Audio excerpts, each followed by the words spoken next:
CIA's former head of Russia operations. Now, Steve, what do you make of what Patrick was talking about there? I mean, what is Russia trying to say by docking a warship and a nuclear-powered submarine in Cuba, which is, again, for a reminder to people, 90 miles away from the United States?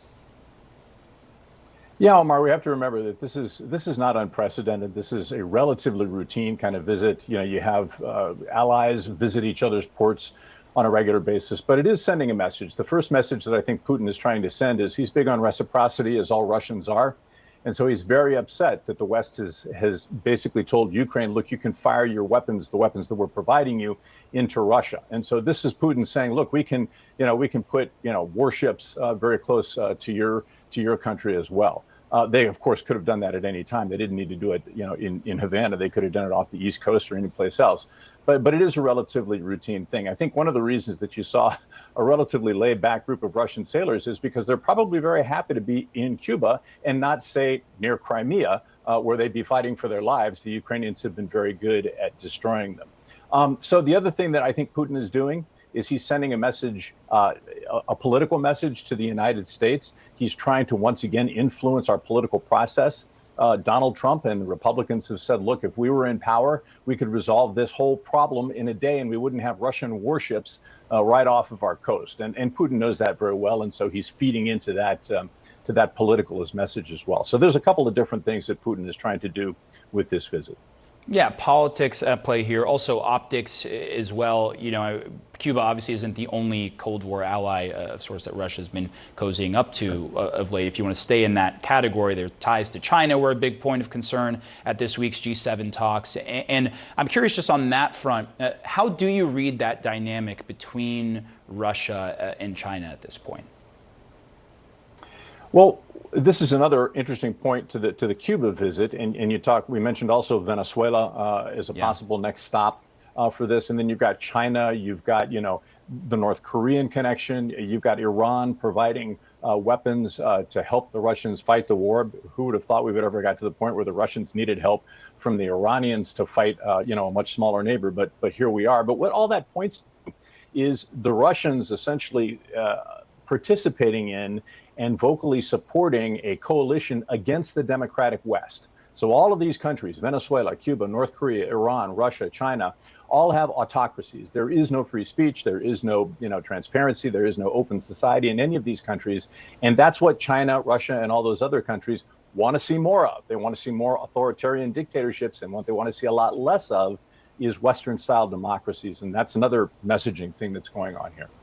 And look, this week we saw G7 nations. They made a strong commitment this week to Ukraine, $50 billion loan, tapping into frozen Russian assets. How is that show of support likely going to be received by the Kremlin? But also, how much of that is contingent on the U.S. foreign policy remaining the same as we look towards November and the possibility that Joe Biden isn't around the next time any significant form of talks like the next G7 comes around?